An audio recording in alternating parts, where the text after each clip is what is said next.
लोगों के अनुसार അവർക്ക് ഓരോ വർഷവും ദൈവത്തിന്റെ സന്നിധിയിൽ 7 ഉത്സവങ്ങൾ ആഘോഷിക്കാനുണ്ടായിരുന്നു. और उनके लिए साल में परमेश्वर के सामने मनाने के लिए 7 उत्सव होते थे. ഹല്ലേലൂയ. हालेलुया. 7 ഉത്സവങ്ങൾ അവർക്കൊരു വർഷം ദൈവസന്നിധിയിൽ ആഘോഷിക്കണം. और उनके लिए 7 ऐसे उत्सव थे जो उन्हें परमेश्वर की उपस्थिति में मनाना था. അതിൽ 3 ഉത്സവങ്ങൾ വളരെ പ്രധാനപ്പെട്ടതാണ്. उनमें से 3 ऐसे उत्सव हैं बहुत ही महत्वपूर्ण है या फिर बहुत ही कीमती है. ഒന്നാമത്തെ ഉത്സവം അല്ലെങ്കിൽ ആഘോഷം എന്ന് പറയുന്നത് പെസഹ പെരുന്നാൾ. और पहला उत्सव ये है वो पेसह का पर्व है.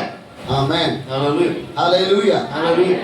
മനസ്സിലാകുന്നുണ്ടല്ലോ? क्या आप समझ पा रहे हैं? ഒന്നാമത്തെ പെരുന്നാളാണ് പെസഹ പെരുന്നാൾ. और पहला उत्सव जो है पेसह का उत्सव है. പെസഹ പെരുന്നാൾ എന്തിനെയാണ് കാണിക്കുന്നത് നിങ്ങൾക്കറിയാം? और आप जानते हैं कि पेसह का जो पर्व है वो किस चीज को दिखाता है? അത് പഴയ നിയമത്തിൽ അടിമത്തത്തിൽ കിടന്ന ഇസ്രായേൽ ജനത്തിനെ വിടുവിച്ച ദിവസമാണ് പെസഹ പെരുന്നാൾ. और पुराने नियम में जो बंधुआई में जो इस्राएली लोग थे उनके छुटकारे के दिन को याद करने के स्मरण करने के लिए पेसह बनाया जाता है. ഒരു ഊനമില്ലാത്ത ആട്ടിൻകുട്ടിയെ യാഗമാക്കി അതിന്റെ രക്തത്തെ വാതിലിന്റെ കട്ടളക്കാലിലും കുറുമ്പടി മേലും പുരട്ടിയ സംഭവം പുറപ്പാട് പുസ്തകം 12-ാം അധ്യായം വായിച്ചാൽ മനസ്സിലാകും. और निर्गमन के पुस्तक उसके 12वें अध्याय में जब हम पढ़ते हैं तो वहां देख सकते हैं कि एक मेमने को लेकर उसके लहू को वो दरवाजे में लगाते हैं. उसके बारे में वहां देखते हैं. അതൊന്നും വിശദീകരിക്കാൻ സമയമില്ലാത്തതുകൊണ്ട് ഞാൻ അങ്ങോട്ട് പോകുന്നില്ല. और उसका व्याख्या करने के लिए समय नहीं इसलिए हम आगे बढ़ रहे അത് हैं. ഇസ്രായേലിന്റെ വിടുതലിന്റെ ദിവസമാണ്. और वो दिन इस्राएल का छुटकारे का दिन था.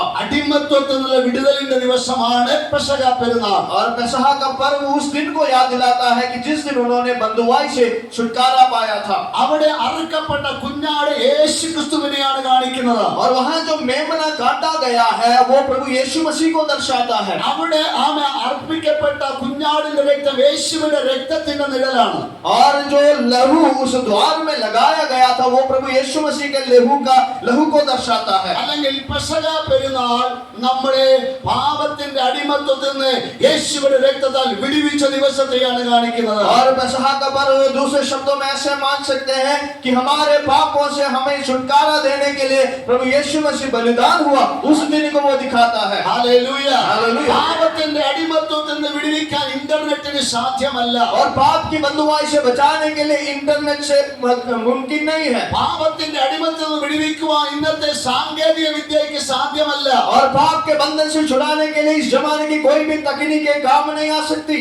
പാപത്തിന്റെ ബന്ധനത്തിൽ നിന്ന് മെഡിക്കൽ സയൻസിന് വിടുവിക്കാൻ സാധ്യമല്ല. और पाप के बंधन से हमें कोई भी दवाएं बचा नहीं सकती. പാപത്തിന്റെ ബന്ധനത്തിൽ നിന്ന് വിടുവിക്കാൻ ലോകത്തിൽ മറ്റൊന്നിനും കഴിയുകയില്ല. और पाप के बंधन से छुड़ाने के लिए संसार में कोई ऐसी चीज नहीं है. അതിനകത്ത് നിന്ന് വിടുവിക്കുന്ന യേശുവിന്റെ രക്തം മാത്രമാണ്. और उस पाप के बंधन से सिर्फ केवल यीशु का लहू हमें छुड़ाता है. ഹല്ലേലൂയ. हालेलुया. വിശ്വസിക്കുന്നവർ ചേർന്ന് ദൈവത്തിന് സ്തോത്രം കരേറ്റു. जो विश्वास करते हैं मिलकर परमेश्वर की महिमा करेंगे. താലി ബജാके സ്തുതി കരേറ്റു. ഹല്ലേലൂയ. हालेलुया. ഹല്ലേലൂയ. हालेलुया. ഹല്ലേലൂയ.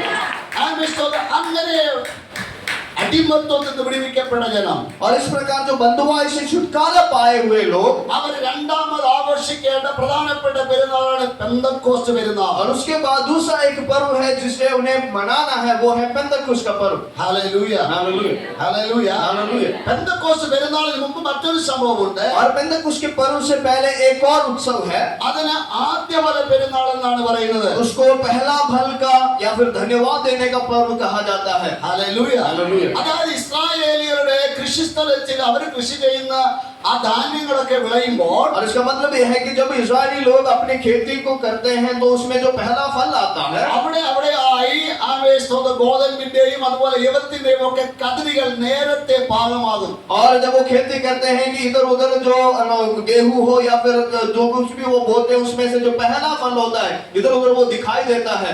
അതിനെ അവര് മുറിച്ച് യഹോവയുടെ ആലയത്തിൽ ഒരു കറ്റയായി കെട്ടിക്കൊണ്ടുവരും. और तो उन सबको जो पहला फल है उसको सब काट कर एक गुच्छा बनाकर लेके आते हैं. ആമേൻ. हालेलुया. ദൈവത്തിന്റെ സന്നിധിയിൽ പുരോഹിതന്റെ കയ്യിൽ അതിനെ അവർ കൊടുക്കും. और परमेश्वर की उपस्थिति में याजक के हाथों में से देते हैं. അവൻ അതിനെ ദൈവസന്നിധിയിൽ നിരാജനം ചെയ്യും. അല്ലെങ്കിൽ അതിനെ ഇങ്ങനെ വീശി വീശി ദൈവത്തിന് മഹത്വം കൊടുക്കും. तो वो याजक उस गुच्छी को हाथ में लेकर ऐसे हिलाते हुए परमेश्वर की महिमा देता है. ഹല്ലേലൂയ. हालेलुया. ഹല്ലേലൂയ. हालेलुया. അങ്ങനെ ആദ്യ ഫലം ദൈവത്തിന്റെ ആലയത്തിൽ വന്നാൽ और इस प्रकार से पहला फल अगर परमेश्वर की उपस्थिति में जिस दिन आता है അത് പറയുന്ന ഒരു സന്ദേശമുണ്ട്. और उसका एक संदेश है, ഞാൻ ആദ്യഫലമായിട്ട് ദൈവാലയത്തിൽ വന്നിരിക്കുകയാണ്. और मैं पहला फल बनकर इस कलीसिया में या फिर परमेश्वर की उपस्थिति में आया हूँ, എന്നെ എന്റെ വയലിൽ നിന്ന് ആദ്യം മുറിച്ചെടുത്തതാണ്. और मुझे उस खेत से सबसे पहले काटा गया है। ഹല്ലേലൂയ. ഹല്ലേലൂയ. ഞാൻ അല്പം നേരത്തെ പാകമായതാണ്. और मैं कुछ दिन पहले ही पक गया हूँ, എന്നെ അന്ന് വിതച്ചത് കുറെ പാകമാകാതെ ഇനി വയലിൽ കിടപ്പുണ്ട്. और जिस दिन मुझे बोया था उस दिन मेरे साथ बोए में से कुछ लोग अभी भी ना पके हुए बाकी हैं। ഹല്ലേലൂയ. ഹല്ലേലൂയ. ഞങ്ങൾ അവിടെ കുറച്ചുപേർ നേരത്തെ പാകമാണ് അടുത്തടുത്തതാ. और हम में से कुछ लोग इधर उधर पक गए थे, हमें इकट्ठा कर लाए हैं। ഹല്ലേലൂയ. ഹല്ലേലൂയ. എന്നാൽ വലിയ ഒരു സമൂഹം വയലിൽ കിടപ്പുണ്ട്. लेकिन बड़ी एक जाति आज भी खेत में है। ഹല്ലേലൂയ. ഹല്ലേലൂയ. ഒരു വലിയ കൊയ്ത്ത് വയലിൽ കിടപ്പുണ്ട്. और एक बड़ी कटनी बाकी है। ഹല്ലേലൂയ. हालेलुया। ആ കൊയ്ത്ത് വരുന്നു എന്നാണ് ഞങ്ങൾ വിളിച്ചു പറയുന്നത്. और वो कटनी आ रही है, इसका संदेश हम ये गुच्ची दे रही है। Praise the Lord. Hallelujah. Hallelujah. Hallelujah. Hallelujah. Hallelujah. വേദപുസ്തകം നമ്മളെ പഠിപ്പിക്കുന്നു और परमेश्वर का वचन हमें सिखाता है, കർത്താവായ യേശുക്രിസ്തു और प्रभु यीशु मसीह കർത്താവായ യേശുക്രിസ്തു प्रभु यीशु मसीह മരിച്ചവരുടെ ഇടയിൽ നിന്ന് और मुर्दों में से ആദ്യഫലമായി ഉയർത്തെഴുന്നേറ്റു. और वो पहला फल बनकर जिया। യേശു ആദ്യഫലമായി ഉയർത്തെഴുന്നേറ്റു. और यीशु पहला फल बनकर जिया था। യേശു ആദ്യഫലമായി ദൈവസഭയിൽ പ്രവേശിച്ചു. और यीशु पहला फल बनकर स्वर्ग में प्रवेश किया। അത് എന്താ പറയുന്നത്? तो वो क्या दिखाता है? ഇതാ വലിയ ഒരു കൊയ്ത്ത് വരാൻ यहाँ एक പോകുന്നു. बड़ी कटनी आने वाली है। വലിയ ഒരു കൊയ്ത്ത് വരാൻ एक പോകുന്നു. बड़ी कटनी आने वाली है। ഹല്ലേലൂയ. हालेलुया। സകല ജാതികളിൽ നിന്നും और हर एक जातियों से, സകല ഭാഷകളിൽ നിന്നും हर एक भाषाओं से, സകല ഗോത്രങ്ങളിൽ നിന്നും हर एक गोत्रों से, സകല വംശങ്ങളിൽ നിന്നും हर एक कुल से, ഹല്ലേലൂയ ഹല്ലേലൂയ. ഒരു വലിയ കൊയ്ത്ത് വരാൻ പോകുകയാണ്. और एक बड़ी कटनी आने में है। ആമേൻ. हालेलुया। ഹല്ലേലൂയ. हालेलुया। അതാണ് ആദ്യ ഫലത്തിന്റെ കച്ച പറയുന്നത്. और वो पहला फल का जो गुच्छा है इसी बात को दर्शाता है। Praise the Lord. हालेलुया। ഹല്ലേലൂയ. हालेलुया। ഈ ആദ്യ ഫലത്തിന്റെ കച്ചയും പഴയ നിയമത്തിലെ ആളുകൾക്ക് മനസ്സിലായിരുന്നില്ല അതെന്താണെന്ന്. और जो पहला फल का जो गुच्छा है इसके बारे में पुराने नियम के लोग आत्मिक तौर पर से समझ नहीं पाए थे। ആമേൻ. हालेलुया। ഹല്ലേലൂയ. हालेलुया। ആദ്യ ഫലം കൊയ്തെടുക്കുന്നതിന്റെ അന്ന് മുതൽ और जो पहला फल जो है काटने के उस दिन से 50 ദിവസം എണ്ണണം.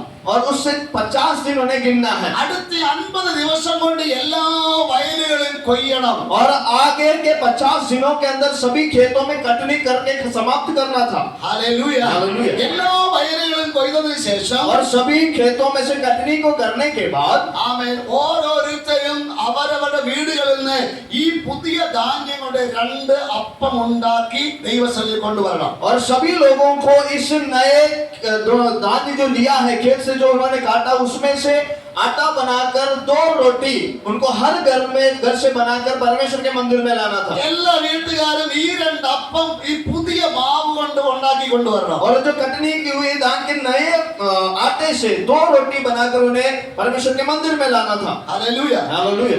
അത് കൊണ്ടുവരുമ്പോൾ ഒരു പ്രത്യേകതയുണ്ട്. और जब वो लेकर आते तो उसमें खासियत थी। പെന്തക്കോസ്ത് ദിവസത്തിന് മുമ്പുള്ള ഒരു ഉത്സവത്തിലും और पेंतकुस्त के दिन से पहले कितने भी पर्व हैं उनमें किसी में भी പുളിച്ച മാവ് ദൈവസന്നിധിയിൽ സ്വീകരിക്കയില്ല.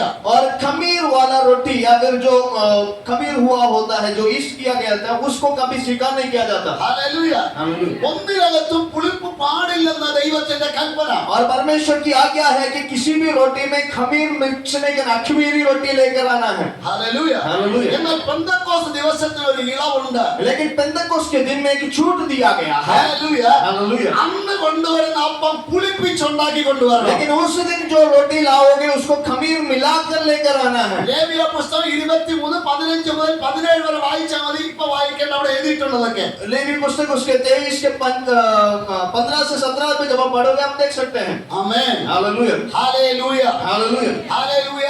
ഹല്ലേലൂയ. പുളിപ്പ് പുളിച്ച മാവിനെ അംഗീകരിക്കാത്ത ദൈവം അന്ന് പറയുന്നു അന്ന് പുളിച്ച മാവ് കൊണ്ട് അപ്പം ഉണ്ടാക്കി കൊണ്ടുവരണം. जो परमेश्वर खमीर को स्वीकार नहीं करता था, वही परमेश्वर कह रहा है कि उस दिन आप खमीर वाला रोटी ला सकते हैं. ആ ദിവസമാണ് പെന്തക്കോസ്ത് ദിവസം. और वो दिन पेंतकुस्त का दिन है. ഹല്ലേലൂയ. हालेलुया. വളരെ വ്യക്തമായി മനസ്സിലാക്കണം. और बड़े साफ तरीके से समझे. പെന്തക്കോസ്ത് എന്നൊക്കെ പറയുമ്പോൾ ചില ആൾക്കാർക്ക്